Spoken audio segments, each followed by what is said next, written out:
नाजरीन, मैं हूं काशिफ इसरार और आप देख रहे हैं हमारा प्रोग्राम कानूनी नुक्ता। और मेरे साथ आज हस्ब रवायत मेरे साथ हैं एडवोकेट राना जाहिद खान साहब। और इनसे आज जो हम जिस नुक्ते पे बात करना चाह रहे हैं उसमें सबसे पहले मैं बात करना चाहूँगा। राना साहब, एक रूटीन बनी हुई है, कोई भी जाता है पुलिस स्टेशन जाके एक एप्लीकेशन देता है कि ये मेरे साथ कार्रवाई होगी, फलां बंदे ने कर दी है, या कोई चोरी का किसी पे इल्ज़ाम लगा देता है और पुलिस जाती है और जाके जो है ना घर से बंदों को उठा लाती है। लड़का नहीं है तो उसके बाप को ले आए और जाके बदतमीज़ी भी अक्सर हमने सुना है, ये देखने में पुलिस की तरफ से होती है और हस्ब जाम में भी रखा जाता है। तो उसके हवाले से कानून जो है वो क्या कहता है, ज़रा रहनुमाई करें हमारे नाजरीन की इस हवाले से। बिस्मिल्लाहिर्रहमानिर्रहीम। सबसे पहले तो मैं रेड न्यूज़ का शुक्रिया अदा करता हूं कि आप गाए बगाए आते हैं, और मैं समझता हूं कि लोगों की रहनुमाई करना, बात करना जो है ये भी ऐन इबादत है और सवाब है अगर आप साफ़ नीयत से करते हैं। तो मैं अर्ज़ करना चाहता हूं कि कोई मुआशरा, चाहे आप इब्तिदाए इस्लाम से ले लें और आज तक, कोई मुआशरा जो है वो तरक्की नहीं कर सकता जब तक उसका कानून जो है वो मौजू नहीं है और जस्टिस का निज़ाम जो है वो दुरुस्त नहीं है। बदकिस्मती से इस वक्त हमारे मुल्क पाकिस्तान में हमारा कानून जो है वो आज से 100 साल पहले जो अंग्रेज़ ने बनाया हुआ था, यकीन जानिए 90% वही कानून जो है आज भी चल रहा है। बेसिकली वो कानून बनाया गया था मुसलमानों को काबू करने के लिए, इनको सज़ाएं देने के लिए, ताकि वो लोग हमारे ऊपर रूल कर सकें।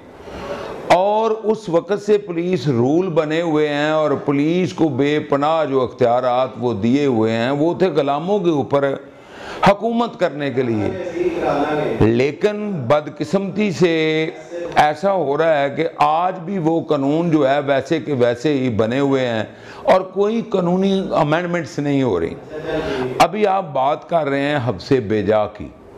हब्से बेजा जो है, हमारा आइन जो है, कॉन्स्टिट्यूशन जो है, वो हर बंदे को अपनी मर्ज़ी की जगह पे रहने का, आज़ाद ज़िंदगी गुजारने का, गुफ्तगू करने का, तालीम हासिल करने का, वो हर हकूक़ हैं उसके, ये बेसिक राइट्स हैं। इन राइट्स को डैमेज करना, समझ लें कि आइन को तोड़ना है।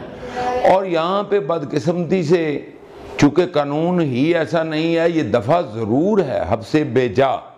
हब्से बेजा का मकसद ये होता है कि मैं कहता हूँ इतना ही, आप इधर से गुज़र रहे हैं ना, ये 7 गली है, मैं आपको कहूँ हो ये शारे आम, मैं आपको कहूँ कि जी आप इधर रुक जाएं, मैं इधर को आपको नहीं जाने दूंगा। इतनी सी बात से भी कानून को हरकत में आना चाहिए और यहाँ पे हब्से बेजा की डेफिनेशन पूरी हो जाती है कि आप किसी की मर्जी से उसका हक गुजरने का, उसको जाने का, उसको आप रोक रहे हैं। जब उसको रोकते हैं तो इसकी डेफिनेशन पूरी हो जाती है। यहाँ पे तो बदकिस्मती से 8-8 दिन, 10-10 दिन थानों में बिठाए रखते हैं।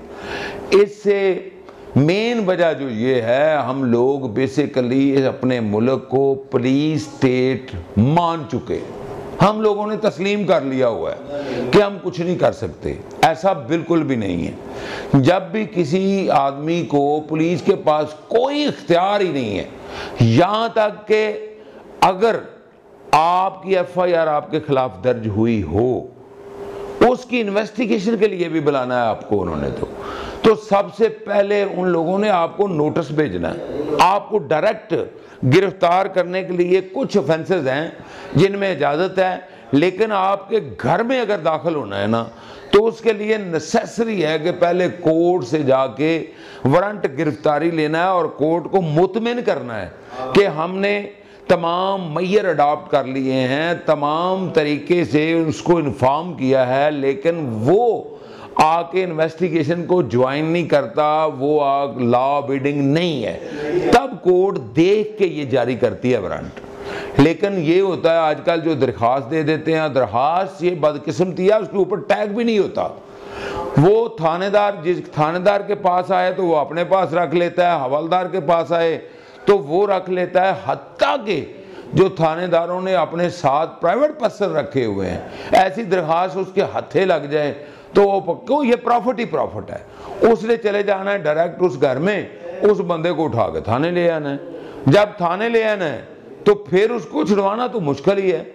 फिर उन्होंने उसके साथ जो करते हैं, उसके साथ रवैया, उसकी इंसल्ट करते हैं, उसको हवालात में बंद करते हैं। कानून मौजूद है, पार्टी को चाहिए कि उसी वक्त वो कोर्ट में आ जाए और कोर्ट में आके बैलेंस मुकर्रर करवा ले, या इलाका मजिस्ट्रेट मुतलका को दरख्वास्त दे लें कि हब्से बेजा में रखा गया है और उसकी पैरवी करें। मुसीबत हमारे यहाँ ये है कि पुलिस स्टेट समझ बैठे हैं, हम डरते हैं, हमारे अंदर से पुलिस का खौफ ही नहीं जा रहा कि अगर हम पुलिस के खिलाफ बात करेंगे तो पुलिस जो है वो हमारे खिलाफ झूठे मुकदमे बना देगी और हमने जीना भी है, हमारा कारोबार बंद कर देगी, हमारी इज्जत में फ़र्क आएगा।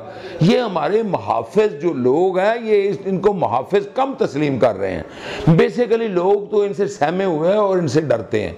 जैसे कि थाने के बाहर लिखा होता है कि वो ये अमन वाली जगह है, ऐसी अमन वाली जगह नहीं है। लोग तो वहाँ पे जाते हुए डरते हैं, लोगों को सिफारिशें ढूंढनी पड़ती हैं। मैं आपको मिसाल देता हूँ, हमारे लोग बहुत अच्छे हैं, पाकिस्तान के लोग बहुत अच्छे हैं। इस्लाम पाकिस्तान में पूरी दुनिया में सबसे ज़्यादा है, लेकिन बदकिस्मती हुक्मरानों की है। आज तक कोई ऐसा हुक्मरान नहीं आया जिसने कानून हमारी आवाम की मंशा के मुताबिक बनाया हो।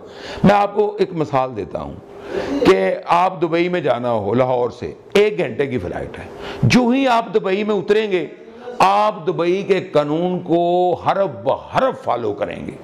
आपके हाथ में सिगरेट है वो आप सड़क पे नहीं फेंकेंगे, आपको पता है कि जुर्माना है। अगर आपने वहाँ पे ड्राइविंग आपको नहीं आती, आपके पास लाइसेंस नहीं है, आप गाड़ी नहीं चलाएंगे। लेकिन पाकिस्तान में चूंकि सब चलता है, अगर पाकिस्तान के लोग गलत हों तो मैं कहता हूं फिर पूरी दुनिया में जहां पे जाते हैं ये कानून को फॉलो ना करें। हम लोग यूरोप में भी जाके कानून को फॉलो करते हैं, अमेरिका में कानून को फॉलो करते हैं। यही हमारे लीडरान जो आज इधर इधर बैठे हुए हैं, आप देख नहीं रहे कि नवाज शरीफ जो है लंदन में बैठा हुआ है, वहां पे राइट बोलने का इतना है, एक मामूली सा शहरी उठता है और इतने बड़े आदमी के जो 2-3 दफा का वजीर आजम है उसके दरवाजे के आगे जाता है और गुफ्तगू कर रहा था, आप सुने। और पाकिस्तान में मुझे आप एक काउंसलर के दरवाजे के आगे जाके एक बात करके दिखाएं और देखें आपके ऊपर झूठे मुकदमात की कैसे वो लाइन लगती है। तो मैं यही कहूँगा कि खुदारा हमारे मुल्क में कोई कानून बना दें, हमारे मुल्क में वो कानून बना दें। मोटरवे है, आपने देखा थोड़ा सा अदारा हमारा बना है, कैसा कानून पे अमल होता है। वहाँ पे लोग लाकानूनियत नहीं करते क्योंकि उनको पता है कि ये जो मोटरवे पुलिस है ये हमें छोड़ेगी नहीं, ये हमें भारी जुर्माना करेगी, ये सिफारिश नहीं मानेगी, तो लोग वहाँ पे फॉलो करते हैं।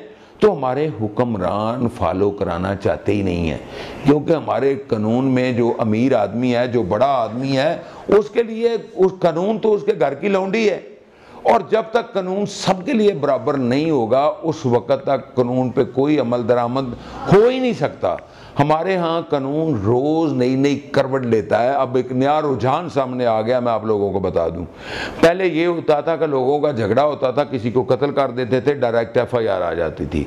अब एक शूटर 2 लाख रुपया किसी को देते हैं, फला आदमी को किल कर दो, उसको किल कर देते हैं। मुद्दईयान को उसका पता नहीं होता, जिनका कत्ल होता है वो FIR अपने दुश्मन पे देते हैं। लेकिन हमारा कानून इतना बेबस है। हमारे जज साहबान, हम हाई कोर्ट में जाते हैं, सुप्रीम कोर्ट में जाते हैं, सेशन कोर्ट में जाते हैं, हमारे जज साहबान कह रहे हैं कि हमें नजर आ रहा है कि मुल्ज़िम यही है, ये कत्ल इसने किया है। ये हाई कोर्ट में भी यकीन जाने कहते हैं, बरमला कहते हैं, लेकिन कहते हैं जो हमारा मौजूदा कानून है, जो हमारी फाइल है, हमें बाहर नहीं निकलने दे रही। तो खुदारा अपने कानून को बाहर निकलने दें। ऐसे लोग, वो जो शूटर हैं 2-2 लाख में कत्ल कर रहे हैं, वो वैसे छूट जाते हैं, उनके खिलाफ कार्रवाई नहीं होती। और जो करवाने वाला है, जो पैसे देने वाला है, जो मैनेज करने वाला है, जो मनसूबाबंदी करने वाला है, वो वैसे चूंकि वो कहता है हमारी पुलिस लिख देती है जी इसका रोल नहीं है, सिर्फ मुशावरत है। और पाकिस्तान में मुशावरत जो है उसको जुर्म ही नहीं गिना जाता, उसकी बेल जो है एज ए राइट हो जाती है। तो इसी तरह एक कानून नहीं है हमारे मुल्क में, पूरे का पूरा कानून बदलने वाला है। और कानून बदलने के लिए आपको पार्लियामेंट की ज़रूरत है, और हमारे यहाँ पार्लियामेंट जो है ना होने के बराबर है। पार्लियामेंट में अनपढ़ लोग बैठे हुए हैं, जागीरदार लोग बैठे हुए हैं जो कानून नहीं देखना चाहते, जो ला कानूनियत करना चाहते हैं। क्योंकि अगर कानून बन जाएगा, कानून के ऊपर अमल दरामद शुरू हो जाएगा, जो वडेराइज्म है ये सारा ख़त्म हो जाएगा, लोगों को शऊर हो जाएगा, लोगों को अपने राइट्स का पता लग जाएगा। और जब लोगों को अपने राइट्स का पता लग जाएगा तो कोई किसी के साथ ज्यादती नहीं कर सकता। सर कितनी देर में अगर किसी मुजरिम को लेके आते हैं तो पुलिस कितनी देर में जो है उसके खिलाफ कानूनी कार्रवाई अमल में ला सकती है, और कितनी देर में उसको कोर्ट में जो है पेश करने के जो है वो ला मौजूद है? जी, सबसे पहली बात तो ये है कि पुलिस किसी को जब तक उसके खिलाफ FIR ना हो उसको पकड़ ही नहीं सकती। ठीक हो, कतई तौर पे नहीं है। बल्कि FIR भी हो तो अगर कोई स्पेशल ऑफेंस ना हो तो उसके खिलाफ वारंट लेना ज़रूरी है कोर्ट से, फिर बुलाएगी। और लेकिन अगर पुलिस पकड़ लेती है तो एक मिनट कह रहा हूँ, 1 मिनट का टाइम भी अगर उसके खिलाफ मुकदमा दर्ज है, लेट होता है तो समझ लें कि आपकी हब्से बेजा की डेफिनेशन पूरी हो गई है। उसने जूं ही पकड़ना है, उसके पास मिसल है, उसने उधर गिरफ्तारी डालनी है, जूं ही लेके आना है उसको अपने पास। तो उनके पास रोजनामचा होता है, उस रोजनामचे में फौरी तौर पे शो करना है कि हमने इसको फलां फलां जुर्म में गिरफ्तार कर लिया है। और मैं आपको बता दूं, हर FIR में गिरफ्तार करना जरूरी नहीं है। सबसे पहले बात यह है कि जो FIR है ये फर्स्ट इंफॉर्मेशन रिपोर्ट है, ये किसी बंदे के खिलाफ गुनाहगारी का सबूत नहीं है, कोई शहादत नहीं है। पहले बात यह है कि जब किसी बंदे के पास आप जाते हैं तो उससे पूछें, अगर आपको महसूस हो, अगर आपके सामने एविडेंस आ जाए तो तब आपने फौरी तौर पे उसकी गिरफ्तारी डालनी है। अदरवाइज आपने गिरफ्तारी, आपको नजर आ रहा हो कि वो बेगुनाह है तो आपने गिरफ्तारी नहीं डालनी। लेकिन बदकिस्मती है हमारे मुल्क की, यहाँ पे हजारों मुसलमान ऐसे हैं जिनकी गिरफ्तारी तो डाल दी जाती है 15-15 दिन बिठा के, और बाद में पुलिस कहती है जी हमारी तफ्तीश में ये बंदा बेगुनाह था। हालांकि कानून कहता है कि उसको गिरफ्तार करने से पहले आप पूरी कर लें कि ये इन्वॉल्व है या नहीं। अगर आप उसको पकड़ने के बाद 15-20 दिन रखने के बाद उस बंदे को कहते हैं कि ये बेगुनाह है, तो मुझे बताएं कि ये वो 12 जो दिन हैं, जो 13 दिन हैं, जो उसकी शख्सी आज़ादी जो है उसको ख़त्म किया गया है, वो किधर जाएगी, उसको कौन अकोमोडेट करेगा। और दूसरी आप कह रहे थे अभी डेफेमेशन वाली बात, वो डेफेमेशन का असल में लॉ ऑफ टॉट है हमारा, उसके तहत आता है। असल में कहने के पाकिस्तान में राइज ही नहीं है, पाकिस्तान में रवाज ही नहीं है। पूरी दुनिया में अगर आपके घर को दस्तक देता है तो आप कहते हैं हमारे घर के बच्चे जो है उनमें खौफ आ गया, आप सूट फाइल कर सकते हैं। अगर कहते हैं आपकी इंसल्ट हो गई, आप सूट फाइल कर सकते हैं। जाती हुई गाड़ी में कोई ऐसा वहाँ पे सड़क के ऊपर ऐसा जंप आ गया है और आपकी डिलीवरी में प्रॉब्लम आ गई है, आप उस महकमे के ऊपर सूट कर सकते हैं। लेकिन बदकिस्मती से हमारे मुल्क में ऐसा कोई कानून जो है ना अभी तक अथेंटिक तौर पे मौजूद नहीं है। अगर हम कभी कभार ऐसा दावा जो है वो फाइल करते भी हैं तो वहाँ पे वो मजाक बन के रह जाता है। लेकिन पूरी दुनिया में कंपनियों को इतने भारी जुर्माने होते हैं कि उनकी कंपनियाँ बिक जाती हैं, और गाड़ी का इतने चलान होते हैं, और वहाँ पे हर चलान के ऊपर अगर एक्सीडेंट हो रहा है ना, हर चलान के ऊपर बंदा जो है ना वो उसका अच्छी तरह जांच पड़ताल करते हैं तो उसका 1 नंबर कम कर देते हैं ड्राइविंग। अगर 3 दफ़ा चलान उसका हो जाए उस मकसूद पीरियड में तो उसका लाइसेंस जो है ताहियात ख़त्म कर दिया जाता है। लेकिन हमारे पास तो लाइसेंस दिया हुआ है, हमारे पास तो अब लोग भी कहते हैं ये अल्लाह की रज़ा है। अल्लाह की रज़ा नहीं है कि लोगों को एक्सीडेंटों के लिए जो बंदे ड्राइवर ही नहीं है, जिनके पास लाइसेंस ही नहीं है, और हमारी माशाल्लाह ब्रांचें जो है जो इसकी सिफारिश है वो घर बैठा लाइसेंस ले ले, लेकिन जिस बेचारे की सिफारिश नहीं है वो चाहे तो वो 10 जाके टेस्ट दे दे, उस बेचारे को लाइसेंस मिलता नहीं है, या उसकी इतनी हैवी अमाउंट रखी हुई है वो बेचारा दे नहीं सकता। तो मैं कहता हूँ कि कानून जो सही पूछें तो हमारे मुल्क में सिरे से कानून है ही नहीं, हमें कानून बनाना पड़ेगा। अगर कानून नहीं बनेगा तो हमारा मुल्क दिन ब दिन नीचे जाएगा, नीचे जाएगा, नीचे जाएगा। अब देखें, इन्हें अब कहते हैं जी कानून बनाने में देर कितनी देर लगाई। अब ये नवाशी बरादरान आए हैं तो कितनी देर लगाई है इन्होंने, किया गया है नैब का कानून दिनों में ख़त्म कर दिया और उस कानून के तहत ख़त्म होने के बाद सारे उनके ऊपर केसेस जो है वो ख़त्म हो गया, खुद बाहर आ गए हैं। अब कानून तो अपनी अपनी मर्जी के बना रहे हैं, कानून कंट्री के लिए बनाए, कानून मुल्क की तरक्की के लिए बनाए, और जिस मुल्क का कानून नहीं है उस मुल्क में कोई इन्वेस्टमेंट भी नहीं करता उस मुल्क। अब हमारे मुल्क में जितनी मैं आपको कहता हूँ सियाहत है ना, अगर हम प्रॉपर इसको यूटिलाइज करें तो हमारे बजट का हाफ जो हमें यहाँ से मिल सकता है। लेकिन पूरी दुनिया में हमारा इमेज ये है कि यहाँ पे कानून की बालादस्ती नहीं है, यहाँ पे दिन दहाड़े लोगों की डकैती होती है और डकैती के बाद मर्डर होते हैं और यहाँ पे अदालतों से इंसाफ नहीं मिलता। इसलिए कोई सियाह पाकिस्तान आने के लिए तैयार नहीं है। अगर हम कानून बना लें तो पाकिस्तान दिन दुगनी रात चुगनी तरक्की कर सकता है और पूरी दुनिया के उफक पर स्टार बन के उभर सकता है।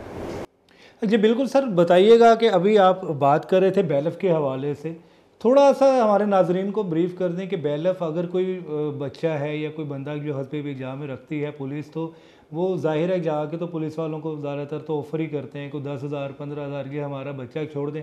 लेकिन अगर वो राइट वे पे आते हैं कानून के उस पर, तो बैलफ किस तरीके से वो डलवा सकते हैं, ये थोड़ा सा बयान कर दें ताकि नाजरीन समझ सकें असल कानूनी हक़ाइक़ को। सर मैं कहता हूँ कि यहाँ बदकिस्मती है, आप वकील के पास भी ना जाए।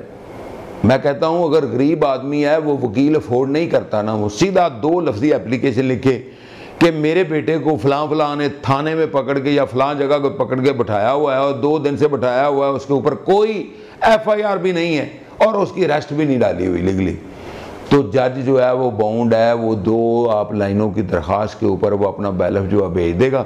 उसकी नॉमिनल सी अमाउंट होती है, जितना एरिया होता है 1000, मैक्सिमम 1000 रुपया होता है, 2000 रुपया या 1500 रुपया होता है, वो आपके साथ जाता है। वो वहाँ पे जाके आपका मुलज़िम पकड़ के, और पुलिस अगर हब्से बेजा साबित हो जाए तो पुलिस के खिलाफ जो है वो मुतलका ऑफिसर उसके खिलाफ डिपार्टमेंटल एक्शन भी होता है, और साथ साथ जो है 155C पुलिस आर्डर 2002 जो है वो भी उसके खिलाफ जुर्म लगता है।